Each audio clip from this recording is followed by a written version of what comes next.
Kwa majina naitwa Ambokile Menansi Mwangosi, ni katibu wa vijana mkoa wa Mbeya. Ni kwanza kabisa nimshukuru Mwenyezi Mungu Subhanahu wa Ta'ala kwa kutujalia kuwepo wakati huu, hasa katika taifa letu hili la Tanganyika likiitwa Tanzania, kwa kutupa afya njema. Nishukuru pia vyombo vyote vya habari mliweza kufika hapa katika hii press ili kuweza kujadili mustakabali mkubwa wa taifa letu, hasa kupitia chama chetu cha Chadema, na kuangalia hali tunazozipitia kwa wakati huu.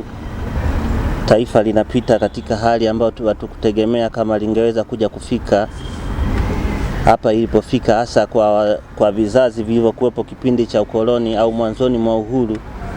Naamini kwa ndoto zao walikuwa naamini takapokuja kufika 2020 huko na kuendelea, basi taifa litakuwa liko sehemu nzuri katika masuala yote ya kutoa haki, umilikiji wa uchumi na siasa safi, na watakuwa ni watu waliostaarabika.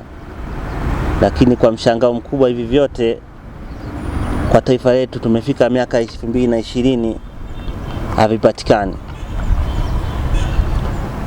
Ni muda mrefu naamini sijai kaa mbele yenu wa Tanzania na wanachama wa Chadema kuweza kujadili kama katibu na kutoa mustakabali mkubwa wa baraza la vijana kama katibu na hali tunayoendelea kwa mkoa wa Mbeya.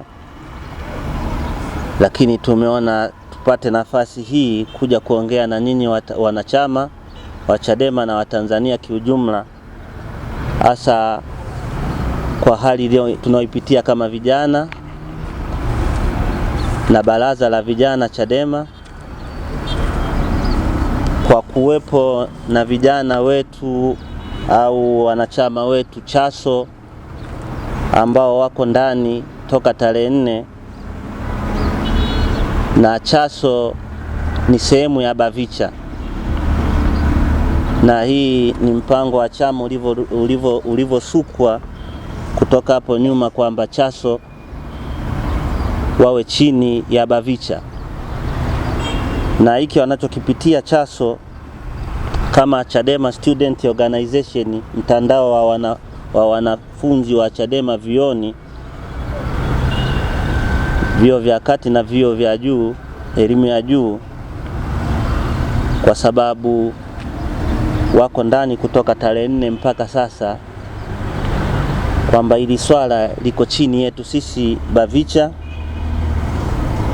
na sisi ndio tunaweza kuhangaikia zaidi, pamoja na kwamba tunaombatana na mabaraza yote pamoja na chama akijatoacha nyuma.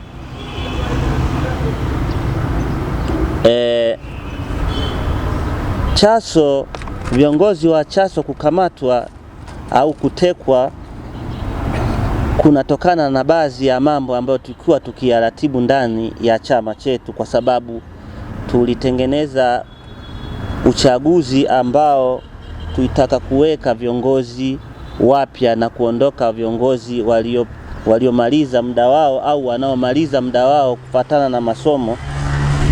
Tulikuwa na uchaguzi tarehe 5 na barua tulikwisha iandika kwa katibu wa kanda Bavicha, na marejeleo tuliweza kutoa nakala kwenda kwa katibu kanda ya Nyasa kwa taarifa. Tulitoa katibu mkoa Mbeya kwa taarifa kwa ajili ya uchaguzi, katibu Mbeya jimbo kwa taarifa. Tulipeleka hii barua, na pia katibu Chaso kwa taarifa, ambaye miongoni mwa hao katibu ni Gwamaka Mboka, ambaye ndio alikuwa mratibu mkuu wa upande wa Chaso katika huu uchaguzi ambao tutaka tufanye Jumatano. Ndugu wa Tanzania, tunataka tulieleze hili swala kiundani ili wananchi na wanachama mjue kwamba ni nini kilisababisha vijana hawa kukamatwa. Ndio maana tumeanza kueleza masuala ya uchaguzi, kwa sababu ndiko kulikoanzia tatizo hadi polisi kuwachukua kwa kuwateka hawa watu. Ndio maana tunasema tunatoa reference ya kwamba tulikuwa na barua ambayo tulikwisha iandika ya uchaguzi.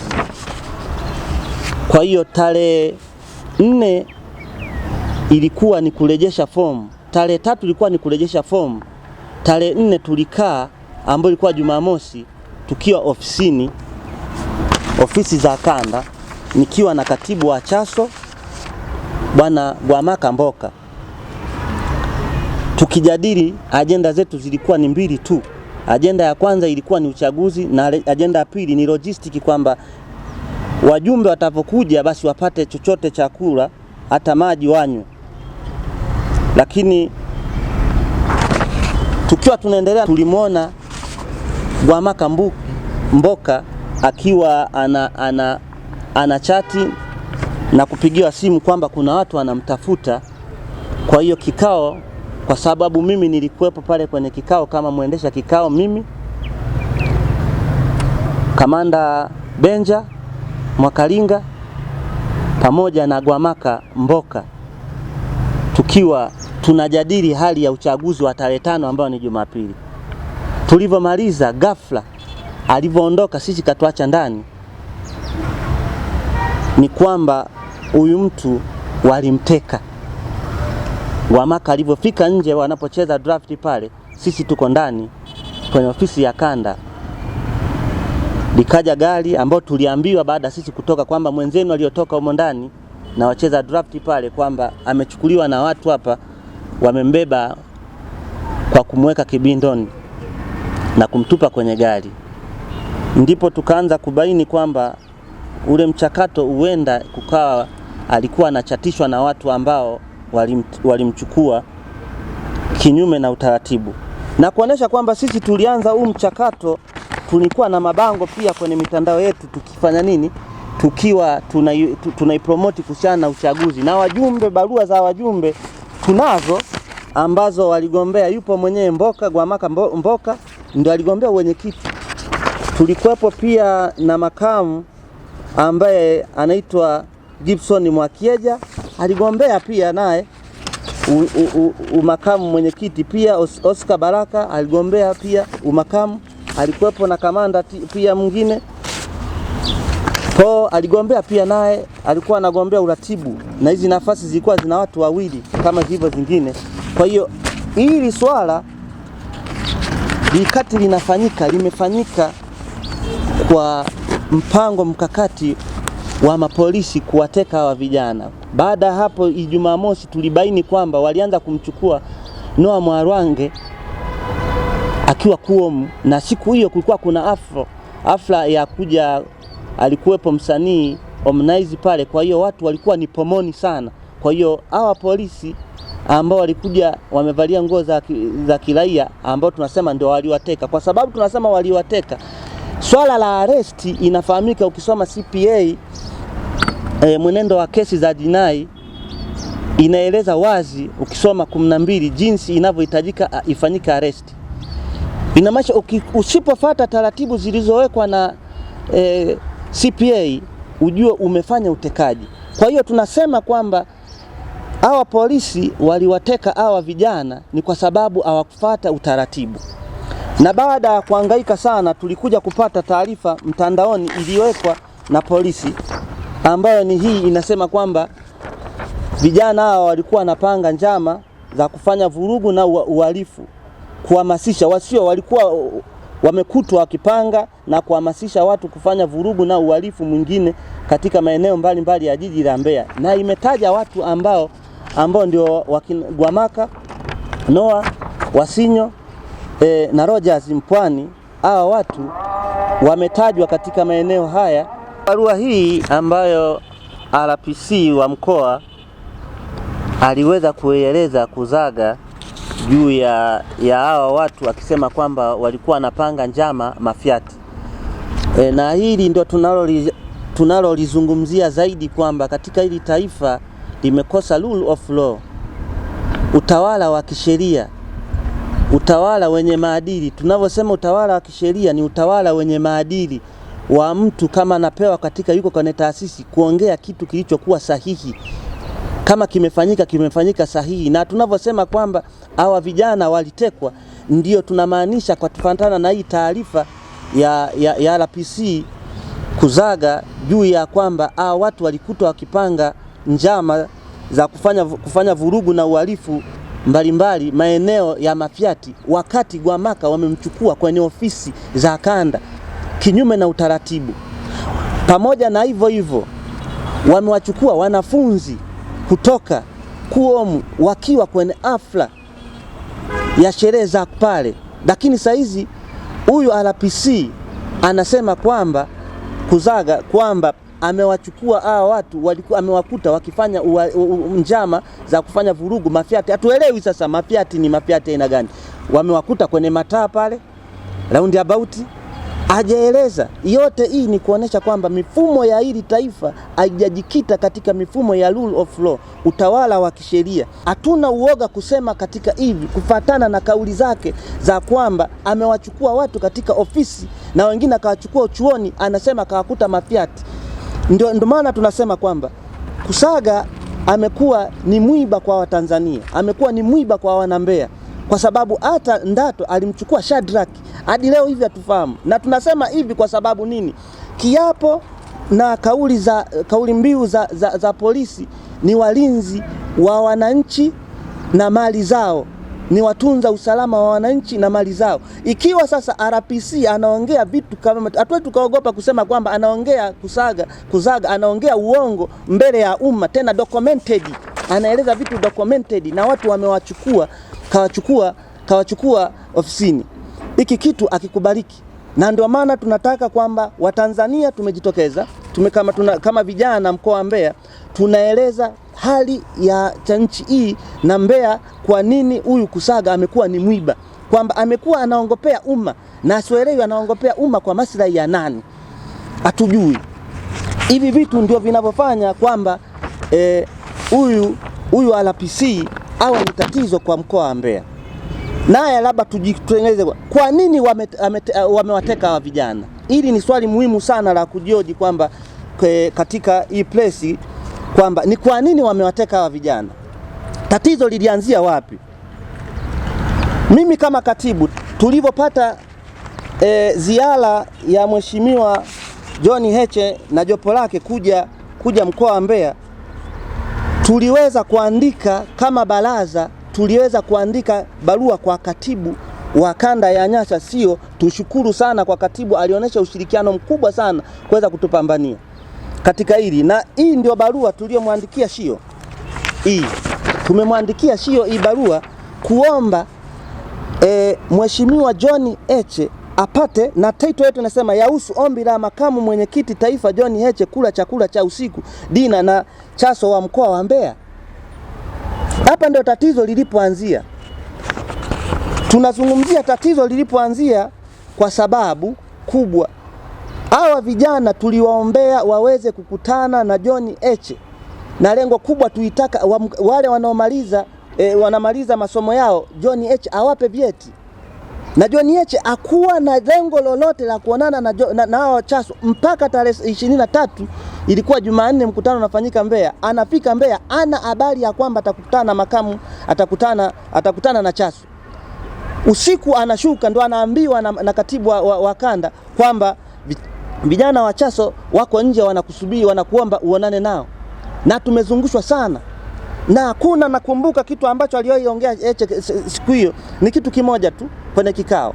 Na tunataka kumwambia Kusaga, hii intelijensia au RCO wa mkoa wa Mbeya yuko wapi? Kwa sababu kama tuliongea vitu pale na wao wanajua, kwa nini hawakuja? Na wao wako kwenye magrupu yetu, na hizi taarifa picha zote wamezikuta kwenye magrupu yetu. John Heche na nukuu alichokiongea siku hiyo, alisema vijana, na alimuonesha Mwarwange na alimuongeza na pamoja na Gwamaka kwamba Gwamaka wewe na miaka mingapi? Akasema na miaka 23. Mwarwange 22. Akasema basi wewe, nyinyi ndio wenye nchi hii kuliko mtu yoyote yule, kuliko mimi, akijitolea yeye mfano, kwa sababu mimi nimeshakuwa mtu mzima, muda wote nitakufa, nyinyi mna access ya kuishi. Kwa hiyo nyinyi ndio watu ambao mnahitaji kuisimamia taifa ili liwe na nini, na rule of law na demokrasia, kujenga demokrasia ya kweli. na akatoa historia yake mpaka pale alipofika. Hakuna eneo alipoelezea jambo lolote la swala la maandamano Mheshimiwa John Heche Makamu. Lakini leo vijana wamekaa kule wanateswa na kusaga toka tarehe 4, na wengine wote wamekwambia wamelazimishwa kufanya kupreglit vitu ambavyo hawajavifanya. Sasa ili swala huyu Kuzaga analifanya kwa maslahi yake, kwa sababu wale sio watoto wake. Yeye anakula chakula na familia yake, lakini ajue kwamba walikuwepo watawala kama yeye. Kiti alichokikalia Kuzaga ni kiti wamekalia watu wengi sana, na wameondoka na saizi hawafahamiki historia zao. Walikuwepo akina Selemani Kova, wako wapi? Leo huyu anatesa vijana ambao hawana hatia, na anataka kwamba awalazimishe kufanya vitu hivi. Na ana lengo gani?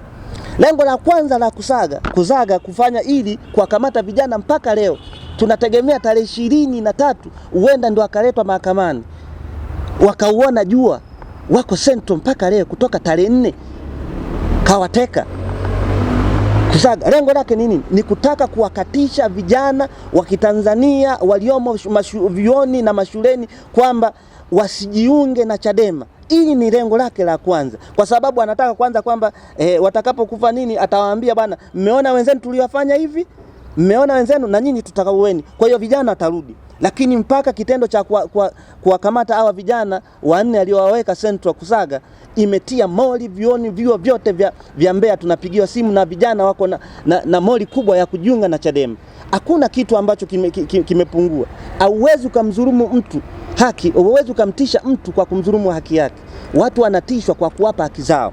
Kwa hiyo hii lengo lake la kwanza kuwatisha wanavyuo limefeli, na ndio kawatia nguvu. Na hata wale, kwa sababu waliowatia ndani watarudi wakiwa na imani ya juu, kwa sababu wanajua walizulumiwa na wataendelea kuichukia. Na ndio maana tunakwambia Kuzaga anasababisha ili taifa liendelee kuwa na hali mbaya ya kuchukiwa, serikali iendelee kuchukiwa kwa sababu ya kudhulumu haki za watu. Jambo la pili Kuzaga anayotaka kulifanya kwa hawa vijana ni kutaka kutengeneza kesi, kuwatengenezea viongozi wa Chadema. Yoyote yule ataweza akamchukua mwenyekiti wa kanda Sugu, alafu hawa vijana ndio watakuwa mashahidi. Atawaambia kwamba nyinyi vijana ndio huyu aliwapa pesa ili wapligliti, mseme kwamba Sugu ndio alitupa pesa, au mwenyekiti wa mkoa, au mwenyekiti wa Bavicha, au hata mimi mwenye katibu, kwamba huyu ndio aliotoa pesa. Ili ndio lengo la Kuzaga, kwamba nyinyi mzaminiwe ili awazamini mfanye vurugu, na kitu hicho hakipo. Ndio lengo kubwa. Na sisi tunamwambia Kuzaga, tunamweleza wazi, sisi hatuna taifa lingine zaidi ya nchi yetu.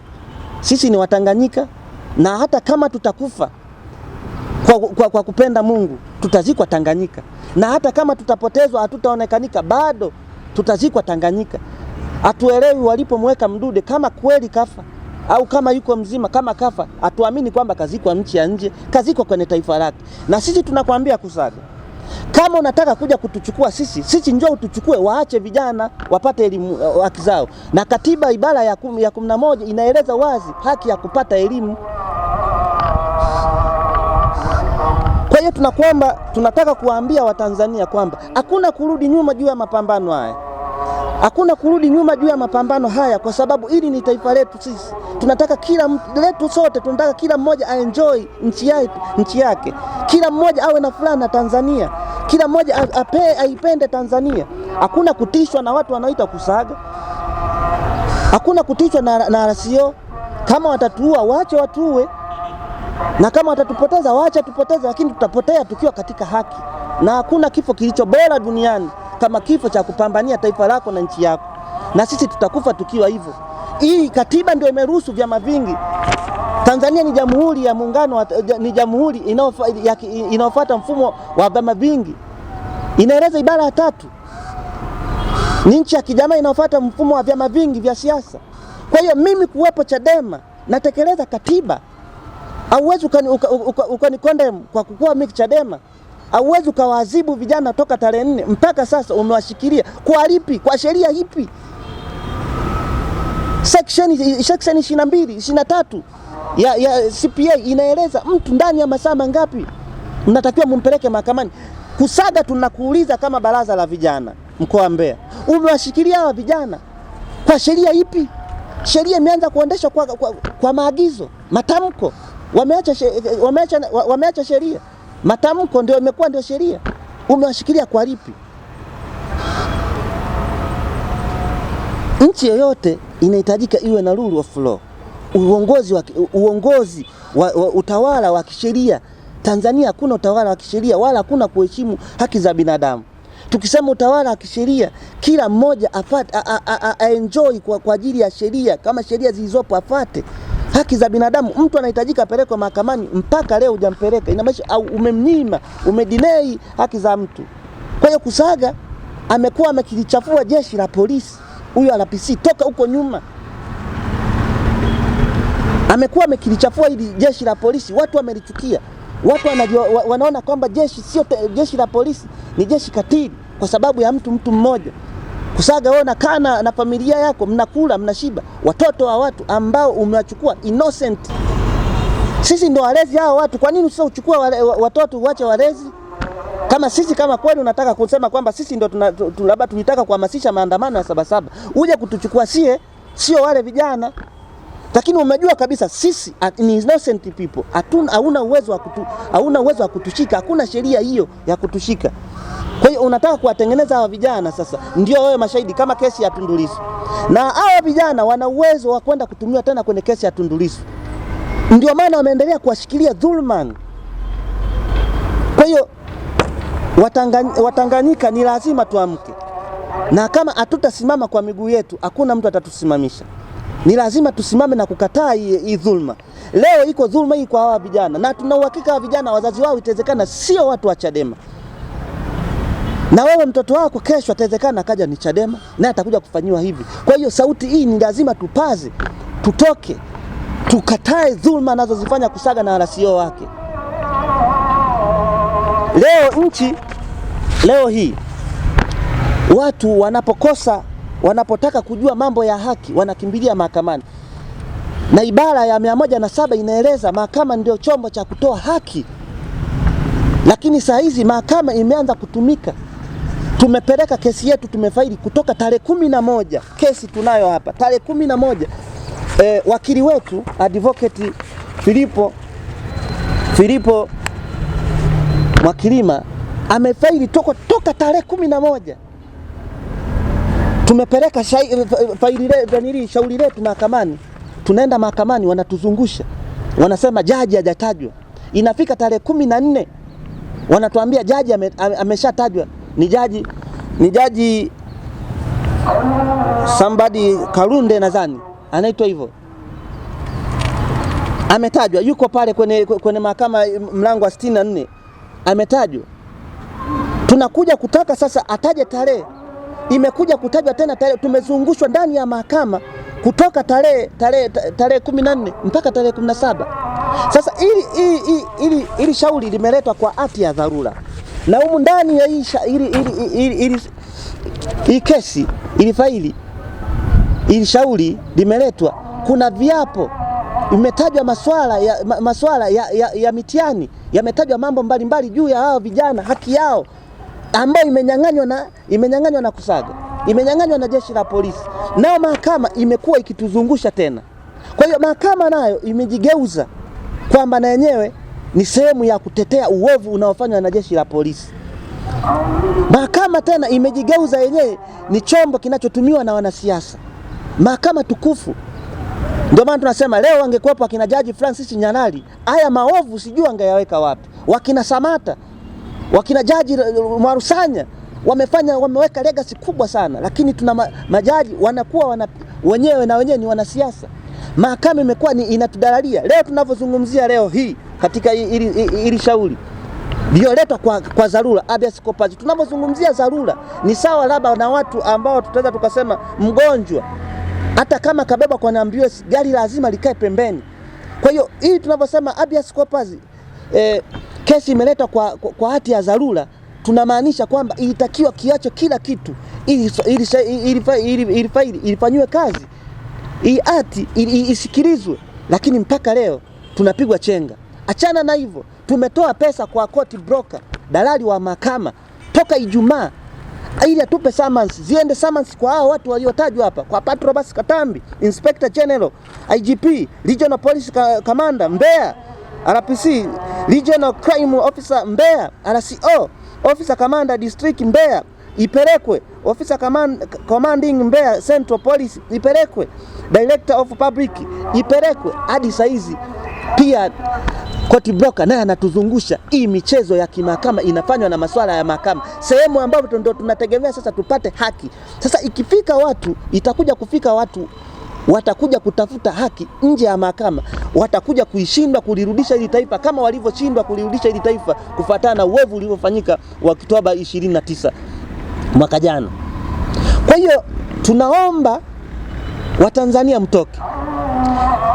mtoke na kupiga kelele juu ya hawa vijana. Tunaomba wanachadema, tunaomba tushirikiane juu ya uovu, tuoneshe uovu wa huyu RPC wa mkoa wa Mbeya Kusaga alichokifanya kwa hawa vijana na anachoendelea kukifanya kwa hawa vijana, na tuna uhakika kwa jinsi ilivyokuwa huyu court broker dalali wa mahakama alichokifanya mpaka sasa hajapeleka summons sehemu yoyote ile, na yote hii ni michezo, kwa sababu itakiwa hii huyu court broker apeleke NPS, hajapeleka mpaka sasa. Na hii kesi itakiwa isikilizwe leo chemba, ili kesho kutwa ipelekwe tuwepo mahakamani, ili chemba wabishane advocate.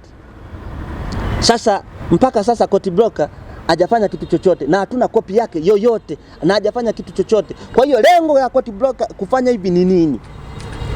Hili ndio swali la muhimu. Court broker anafanya hivi ili tarehe 23 watakuja mawakili wa upande wa walalamikiwa, watasema hatukupewa muda, tumecheleshwa kuletewa taarifa. Hii ni michezo ya mahakama, inachezwa ndani ya mahakama, muhimili ambao ndio tegemezi. Je, watu watakija kuacha kutafuta haki mahakamani, utafanya nini? Na tunakuambia Chief of Justice, jaji mkuu, ili ni lazima uliangalie kwenye mahakama zote, hasa mahakama ya Mbeya, kwa dhuluma wanayoifanya kwa hawa vijana, kwa dhuluma waliotufanyia mpaka sasa. Na tunakuombeni, na anasema wazi kabisa, Patrobas Katambi tumemshtaki kama yeye, na hii summons ikitoka tutakwenda kuipeleka kwa katibu wa bunge ili afahamu. Nitaituma mimi mwenyewe, nitamtumia Zungu speaker wa bunge afahamu kwamba Patrobas Katambi kashtakiwa, anahitajika awepo Mbeya tarehe 23. Tutakwenda kuipeleka kwa katibu mkuu kiongozi Moses, tutakwenda kumpeleka afahamu hili kwamba Patrobas Katambi asija akampa kazi au mtu aliyomwajiri ameshtakiwa Mbeya kwa uvunjifu wa haki. Tutamtumia mimi mwenyewe, ili kazi nitaifanya kama katibu wa vijana mkoa wa Mbeya, nitamtumia kwa namba yake Samia. Na tunasema hivi, kuna kateni kubwa sana kati ya mawaziri na Rais Samia, kwamba huku kinachotendeka kwa wananchi huku Samia akijui wanachokifanya hawa mawaziri, na miongoni mwa hawa mawaziri ni huyu Patrobas Katambi, kitu alichokifanya. Ndio maana tumemshtaki wakili wetu advocate Filipo Mwakilima amefanya haya kwa sababu kubwa, maslahi ya umma. Aje kubishana naye sasa, kwa sababu amesema yeye ni mtaalamu. Tarehe 19 alieleza kwamba yeye ni mwanasheria mbobezi. Sasa aje kubishana, aje hapa mahakamani, aje kukutane sasa na jopo la advocate Filipo Mwakilima, ili ndo aje kumueleza, aje kubishana, aje kueleza aliyoeleza tarehe 19 kwenye press zake huko, aje kueleza hayo mambo aliyoyasema mbele ya jaji kwamba yeye ni mbobevi. Na sisi tunajua Patrobas Katambi hajaifika hata viti vya School of Law havijui, lakini kajitumua aje huku. Na tunataka kuwaambia wananchi, hizi taarifa tutazipeleka kila eneo, na tutakwenda kuipeleka kwenye jimbo lake kwa katibu wake kwenye jimbo lake, kumpa taarifa summons kitoka kwamba Patrobas Katambi anahitajika awepo Mbeya, ili tumuone sasa kwamba huyu ndio mvunjifu wa haki za binadamu, ndio anayevunja haki za binadamu. Aje hapa aeleze sasa kwamba kawashikilia hao watoto chini ya RPC Kusaga, kawashikilia kwa lengo gani? Makamanda na Watanzania, tukwambieni kwamba vijana, baraza la vijana mkoa wa Mbeya, hatutarudi nyuma. Vyovyote tutakavyofanya watufanye. Hii ni taifa letu na tunataka kuenjoy katika hili taifa. Patrobas Katambi, na tunataka aje hapa, sio aje na kama waziri, aje kama yeye, na akija hapa na maskari sio nini, atakuwa kaongeza kesi nyingine kwa sababu katumia mali za umma. Na popote mtakapomwona, na ni swala la kiusalama. Usalama unaanzia kwa mwananchi. Ukimwona mtu muovu, inabidi utoe taarifa wapi? Kwenye vyombo vya usalama. Na nyinyi tarehe 29 mkimwona huko Patrobas Katambi anazunguka, toeni, mpeni taarifa kwamba anahitajika, na toeni taarifa kwamba huyo ni mhalifu anahitajika aje huku mahakamani. Kwa hiyo kwa haya niliyoongea, ndugu zangu, niseme kwamba tunahitaji tushikamane. Tushikamane kwa hatua yoyote vile. Tunakuombeni Watanzania kuendelea kupaza sauti juu ya vijana wanaonyimwa haki zao za mitihani, kwa sababu mitihani tayari imeshaanza.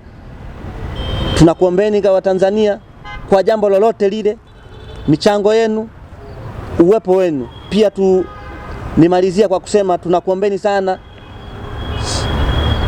tarehe 29 wanachama wetu wote wa Chadema mkoa wa Mbeya, vijana wote mkoa wa Mbeya kusafiri kutoka majimbo mbalimbali kuwepo kwenye kesi hii ya vijana Mahakama Kuu tarehe 23. Na Patrobas Katambi katika swala la pili, Patrobas Katambi katika ustaarabu wa kwamba hii nchi imestaarabika, ni kwanza vyombo au watawala waweze kuwajibika.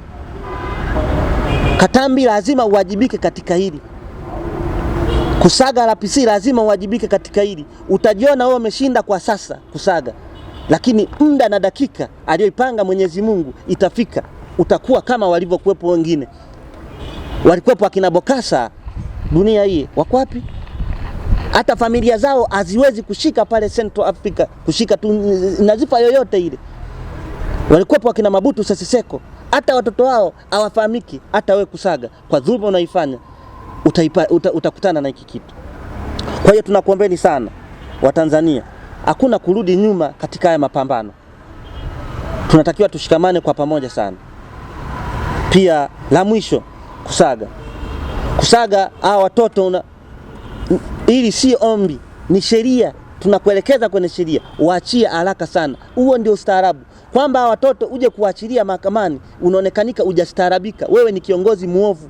Waachilie vijana bila masharti yoyote, wakaendelee na masomo yao. Masomo yameshaanza ambao watayakuta mitihani, basi mitihani wafanye hiyo. Kwa hiyo kwa haya machache nishukuru sana. Niombe pia vyombo vya habari kama kuna maswali basi niwakaribishe maswali. Nashukuru sana. Mwenyezi Mungu atutoshe katika hili. Mapambano yaendelee. Asante sana. Huyu dalali wa mahakama yeye umemuuliza na kujua kwa nini anakwama kuwafikishia taarifa hao wahusika? Dalali wa mahakama tumempigia sana simu. Kwanza simu zetu apokee. Pia wakili wetu na jopo lake, wakili advocate Filipo Mwakilima pia naye kampigia. Sisi tumempigia, tukarudi kwa wakili wetu tukamwelekeza Mwakilima kwamba huyu mtu apokee simu. Akasema mpigie, naye akasema apatikanika, akasema namtafuta kwenye chemba za Mahakama Kuu. Amemtafuta bila kumpata na hakuna majibu yoyote kutoka kwake. Na ndio maana tumesema hii ni michezo inafanywa na muhimili wa mahakama ambao ndio wa kutoa haki. Kama michezo hii inachezwa, sasa watu watapata wapi haki? Watu wanakwenda mahakamani kwa ajili ya kutafuta haki kwa sababu wanajua huku kumeshindikana. Na sisi tumejua kabisa RPC kusaga hawezi kutupa haki, ndio maana tumekimbilia huku kwenye mahakama. Na kwa mahakama wanatusumbua kama tulivyokwisha kueleza. Tumesumbuliwa tarehe tu ya kupangwa jaji, tumesumbuliwa, tumechukua siku 3. Kupanga tarehe tumesumbuliwa, tumechukua zaidi ya siku 4. Tumempa pesa na ni court broker, naye anatusumbua kutoka Ijumaa mpaka leo hajatupa haki. Kwa hiyo lengo ni nini? Ku expand time tu, yani kutusumbua tu kwamba ni tuonekanike kama ni watu ambao hatuna cha kufanya. Yani kwamba hatuna wao cha kufanya, hatuna jambo la kumfanya Patrobas Katambi, hatuna uwezo wa kumfanya kusaga, hatuna uwezo wa kufanya. Si kweli kwamba sisi hatuna uwezo wa kufanya. Sisi hatujaja duniani kwamba tumejileta tu. Mungu ndio katuleta. Hii dhuluma itawarudia, lakini sisi tutaendelea kupambana, hatutakoma. Na tunamshukuru wakili wetu Filipo Mwakilima kwa mapambano haya, kwa sababu katusaidia sana kuwepo katika mapambano kwa kila jambo. Kwa hiyo mwandishi wa habari, tukwambie tu kwamba tumejitahidi kwa njia zote. Huyu jamaa ndio maana nakwambia hii nchi haina rule of law. Utawala wa sheria haupo. Na ukikosekanika tu utawala wa sheria, hakuna haki za binadamu. na kwa sababu haki ndio msingi wa kila kitu. Hivi tunapopitia ni kukosekana kwa haki. Ni lazima tupiganie haki. Haki ndio kila kitu. Hauwezi, kwenye Qur'ani kwenye haki imezungumzwa zaidi kuliko kitu chochote. Nenda kwenye Bible, haki imezungumziwa zaidi. Ukikosa haki, watu hawawezi kuwa na amani. Leo ndio maana nakuta watu wanakimbia nchi yao, nchi ya asali, maziwa na asali, watu wanaikimbia. Tunaishi katika maisha ambayo hatujui kesho tutamkaje. Leo saizi utekaji umekuwa halali kwa sababu muhimili wa mahakama ndio chanzo. Ndio maana wanatusumbua hadi makoti broker hawa. Ametusumbua jaji, wametusumbua makarani, anakuja kutusumbua koti broker. Lengo ni nini? Ku expand time. Yeye huyu Batro basi Katambi, si yeye kasema kwamba yeye ni nanili? Ni mtaalamu wa sheria. Aje hapa kutana na advocate Philip Mwakilima. Aje hapa, tunamhitaji hapa Mbeya. Na ndio haya aliyosema Rostam Azizi. Hizi mahakama zetu zinapigiwa tu simu, ni ya vimemo. Sasa hii ndio athibitishe sasa. Na ndio tunataka sasa sisi tuithibitishie, watuthibitishie sasa pale tarehe 23 kwamba kweli hizi mahakama za Tanzania ni mahakama ambazo ni za vimemo. Kama hawa vijana hawajatendewa haki zao, wamekaa dhulma. Asante sana. Huyu ni wa kujitegemea au ni ambaye anamilikiwa na mahakama? Sisi tulitambulishwa na karani wa mahakama. Kwa hiyo alisema ni dalali wa kwao. Kwa hiyo ni dalali wa mahakama. Ni dalali wa mahakama. Wanatumia pesa za serikali, lakini bado sisi tumetoa tena pesa atufanyie kazi na bado anatusumbua. Sasa angalia nchi ilipofikia. Kila mmoja ni papa kwenye hii nchi. Yaani kila mmoja kwenye engo yake. Imekuwa kama ni familia ya Kambale, kila mmoja ana ndevu. Yaani kwenye engo yake kila mmoja anasumbua. Leo hapa Central hapa Kusaga amewatenga watu vijana. Kwanza amefanywa tortures. Vijana hakuna. Naambia ni wananchi wa Tanzania, wa Tanganyika. Kama kweli Kusaga hao vijana walikuwa na makosa, basi aje kutuchukua na sisi vijana wa Bavicha. Kwa sababu sisi ndio tunawalea.